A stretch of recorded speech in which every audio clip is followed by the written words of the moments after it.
तो बात है 2023 की। एसआर के कमबैक करते हैं पठान और जवान से। दोनों ही फिल्में 1000 करोड़ पार। बट पठान और जवान से ज्यादा एक्साइटमेंट मुझे डंकी को लेकर थी। मुझे फुल कॉन्फिडेंस था कि कोई मूवी चले ना चले, डंकी जरूर चलेगी। और ये कॉन्फिडेंस मुझे सिर्फ एक ही रीजन के कारण था, एसआरके और राजकुमार हिरानी का कोलैबोरेशन। मतलब एज एन एसआरकेन मेरे लिए तो ये ड्रीम कम ट्रू मोमेंट था ना। लेकिन जब मूवी रिलीज हुई तब वो बहुत ही ज्यादा मीडियोकर रह गई यार। आज डंकी को रिलीज हुए पूरा 1 साल पूरा हो गया है। तो आज इस वीडियो में हम डिस्कस करेंगे कि हाउ डंकी फेल्ड। एसआरके ने तो अपना 110% दिया था उस मूवी को, पर वो ऐसी क्या गलतियां हो गई थी। और रेफरेंसेस के लिए हम राजकुमार हिरानी की ही पुरानी मूवीज को लेंगे, तो फालतू का ज्ञान नहीं दूंगा कि सलार के साथ क्लैश था करके ये सब हुआ एटसेट्रा एटसेट्रा। एकदम सिनेमैटिक एनालिसिस होगा। तो वीडियो को लाइक करो और कमेंट करके बताओ तुम्हारा डंकी का एक्सपीरियंस कैसा था। राजकुमार हिरानी की मुन्ना भाई और 3 इडियट्स आज भी टीवी पर लगती है तो हम देखने बैठ जाते हैं। ये मूवीज इतनी पसंद क्यों आती है? उसका एक मेन रीजन उन मूवीज के कैरेक्टर के साथ हमारी रिलेटेबिलिटी है। जैसे कि 3 इडियट्स में फादर सन रिलेशनशिप को एक्सप्लोर करना हो, या फिर मुन्ना भाई के जैसे फ्रेंडशिप एक्सप्लोर करना। मतलब आई एम श्योर कि आप सबके मॉम डैड या फ्रेंड्स कुछ ऐसे ही होंगे, राइट? और यही एक चीज मुझे डंकी में मिसिंग लगी।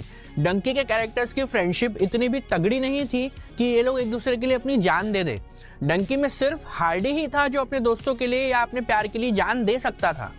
बट उसके अलावा कोई भी कैरेक्टर किसी के लिए मरने को तैयार नहीं था। इस मूवी में सिर्फ हार्डी सबके लिए मरने के लिए तैयार था।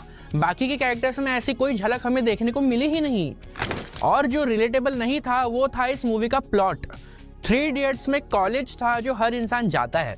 मुन्ना भाई की सेटिंग हॉस्पिटल में थी जहां अनफॉर्चुनेटली कभी ना कभी हर कोई जाता ही है। बट आप ही बताओ, क्या आपके पहचान में कोई है जिसे डंकी मारी हो? और अरे इवन जब मूवी अनाउंस हुई थी तो किसी को पता भी नहीं था डंकी का मतलब क्या होता है। डंकी मूवी सिर्फ वो 0.0001% लोगों को रिलेटेबल लगी होगी जो डंकी मार के दूसरे देश गए हो। भाई हम अमेरिका डोंकी खातर आए थे भाई। इस पॉइंट को समझने के लिए पहले ये समझना होगा कि मूवीज स्ट्रक्चर कैसे होती है।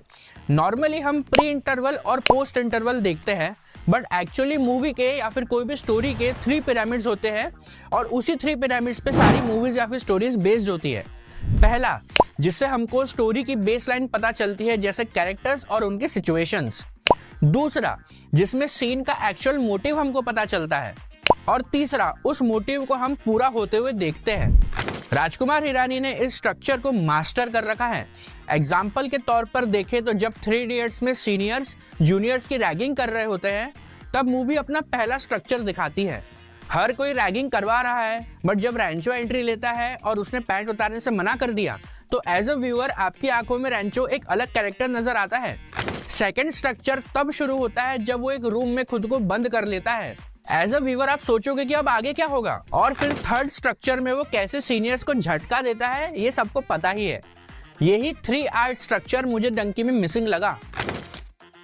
हम साइड कैरेक्टर्स हर मूवी में देखते हैं, लेकिन द थिंग इज कि तुम उन्हें कैसे यूज करते हो उस पर स्टोरी का इमोशन बहुत ज्यादा डिपेंड करता है। फॉर एग्जाम्पल, मुन्ना भाई में जो हमें मैट्रन दिखाई देती है वो हमको थ्रू आउट द स्टोरी दिखाई देती है। वो सारे इवेंट्स को देख रही होती है एज अ व्यूअर। सबकॉन्शियसली वो अब मूवी का हिस्सा ना होकर थिएटर में बैठी ऑडियंस का हिस्सा बन चुकी होती है। और जब आगे जाके वो मुन्ना के लिए स्टैंड लेती है तब ऑडियंस उसका इमोशन फील करते हैं। ऐसे ही सेम पावरफुल साइड कैरेक्टर्स हमको 3 इडियट्स में भी देखने को मिलते हैं। 3 इडियट्स में हमको मिलीमीटर देखने को मिलता है जो आगे जाकर हमको रैंचो के साथ स्कूल चलाते दिखाई देता है। मतलब एक छोटा सा कैरेक्टर जिसका मूवी में इतना इंपॉर्टेंस था भी नहीं, उसका तक कैरेक्टर आर्क राजकुमार हिरानी ने कंप्लीटली दिखाया है। पर डंकी में ऐसा कोई साइड कैरेक्टर देखने को ही नहीं मिला।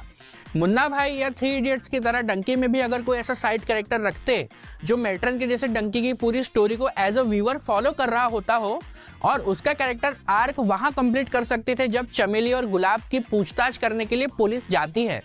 एक्चुअली बोमन ईरानी के कैरेक्टर को ही ऐसा बना सकते थे, बट उनको मूवी के मिडल पोर्शन से पूरी तरह गायब ही कर दिया था, जिसके कारण हम उस कैरेक्टर से बिल्कुल भी रिलेट नहीं कर पाए। तो पहले बात करते हैं जोक्स की। डंकी का सबसे वीकेस्ट पॉइंट था उसका ह्यूमर, उसके जोक्स।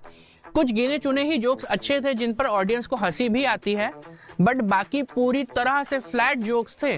इतने फ्लैट थे कि आप थिएटर के बाहर तक जाते जाते सारे जोक्स भूल ही जाते हो।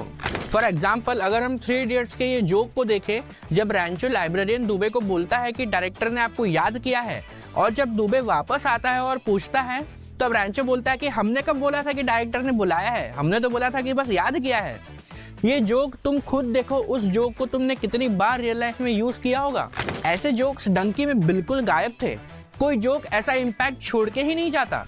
या अगर आप चतुर के स्पीच का श्लोक देख लो, वो श्लोक हर किसी ने कभी ना कभी अपने फाइटिंग फ्रेंड्स पर यूज तो किया ही होगा ना। और अगर हम बात करें बैड राइटिंग की, तो देखो डंकी की स्टोरी में काफी सारे वीक पॉइंट्स थे। जैसे कि जब बुग्गू की मम्मी के साथ वो मुमताज वाला सीन आता है, बुग्गू की जान लेने वाले कॉन्फ्लिक्ट से उसकी माँ का शौक इतने जल्दी हैप्पीनेस में बदल जाता है कि एज ए व्यूअर आप बुग्गू की फाइनेंशियल प्रॉब्लम्स को कभी जस्टिफाई कर ही नहीं पाते पूरी मूवी में।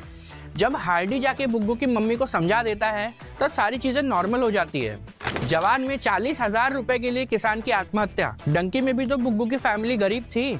आप ही बताओ कैसे रिलेट कर पाओगे ऐसे सीन से। सच अ बैड राइटिंग। जब वो सारे लोग डंकी मार के इंग्लैंड पहुंच जाते हैं, उनके पास खाने के रहने के पैसे भी नहीं थे। ऑब्वियसली वो सब कुछ बेच के निकले थे ना, तो उनके पास इंग्लैंड में एक लॉयर को हायर करने का या शादी के लिए चर्च बुक करने का पैसा कहाँ से आ जाता है। आई नो मैं बहुत ज़्यादा स्ट्रिक्टली पिक कर रहा हूँ ये पॉइंट्स को, बट यार ये राजकुमार हिरानी की मूवी थी, हम सब परफेक्शन एक्सपेक्ट कर रहे थे। डंकी राजकुमार सर की one of the weakest movies में से एक है, और सबसे बेकार बात यह है कि तुम जब जब इस मूवी को रिविजिट करोगे ना, तुम्हें ये मूवी उतनी ज़्यादा खराब लगने लगेगी। मैं मिलता हूँ आपसे अगले वीडियो में, तब तक के लिए बाय।